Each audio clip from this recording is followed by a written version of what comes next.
આકાશવાણી ભુજ સમાચાર આરતી ભટ્ટ વાંચે છે.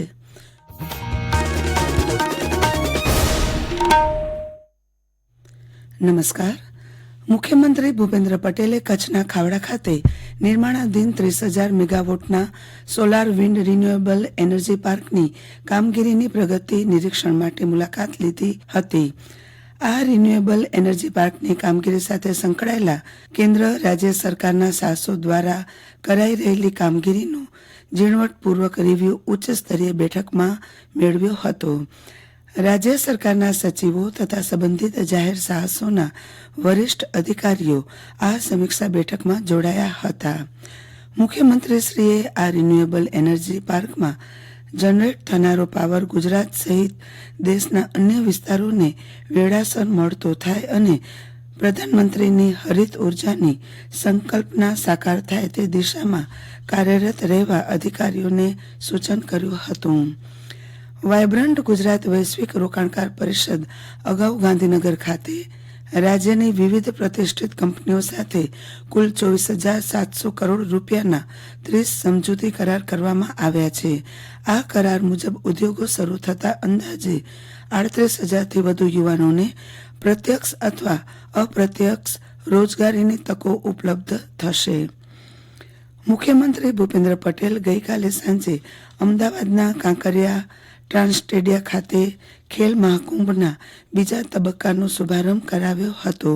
બીજા તબક્કાના ખેલ મહાકુંભમાં 39 રમતો અને 4 નવી રમતો સહિત વિવિધ રમતોનો સમાવેશ કરવામાં આવ્યો છે. ધોરડોના સફેદ રણની લોકપ્રિયતાને લીધે આવતા પ્રવાસીઓના પ્રવાહને રણ જોવાની મંજૂરી માટે 1 જાન્યુઆરી 2024થી સ્થાનિક વહીવટીતંત્ર દ્વારા 5 પરમિટ વિન્ડો શરૂ કરવામાં આવશે.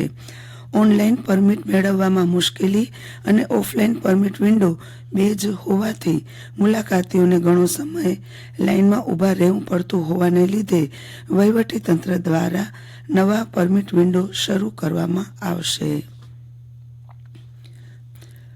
મુખ્યમંત્રી ભૂપેન્દ્ર પટેલ દ્વારા ગત મંગળવારે લોકાર્પણ થયેલ ભુજના નવા બસ પોર્ટ પરથી પહેલી બસ નવા વર્ષની શરૂઆતે 1 જાન્યુઆરીના વહેલી સવારે ભુજથી અમદાવાદ બસને મોકલીને કરવામાં આવશે. ડેપો મેનેજરના જણાવ્યા અનુસાર બસ પોર્ટનું સંચાલન શરૂ થયા બાદ પોર્ટમાં પ્રવેશ કરી શકાશે. આ પરિસરમાં ગંદકી કે નુકસાન કરનારને 200 રૂપિયાનો દંડ કરવામાં આવશે. ભારત અને સાઉથ આફ્રિકા વચ્ચે સેન્યોરિયનમાં પ્રથમ ટેસ્ટ રમાઈ રહી, જેમાં સાઉથ આફ્રિકાએ ટોસ જીતીને બોલિંગ પસંદ કરી હતી. બીજા દિવસની રમતના અંત સુધીમાં સાઉથ આફ્રિકાએ 11 રનની લીડ મેળવી હતી. ટીમે 5 વિકેટે 256 રન બનાવ્યા છે. સાઉથ આફ્રિકા તરફથી ડીન એલ્ગરે સદી ફટકારી હતી. તે 140 રન બનાવ્યા બાદ માર્કો યાન્સેન 3 રન સાથે અણનમ પરત ફર્યા છે. જસપ્રીત બુમરાહ અને મોહમ્મદ સિરાજે 2 વિકેટ લીધી છે. ભારતે પહેલી ઇનિંગમાં 245 રન બનાવ્યા હતા. ટીમ માટે KL રાહુલે સદી ફટકારી હતી.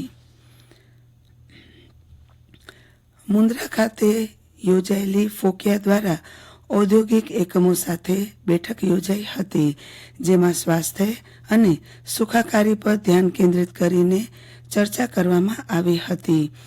આ બેઠકમાં ઉદ્યોગો અને NGOના 40થી વધુ પ્રતિનિધિઓ ઉપસ્થિત રહ્યા હતા. આ સાથે સમાચાર બુલેટિન પૂરું થયું.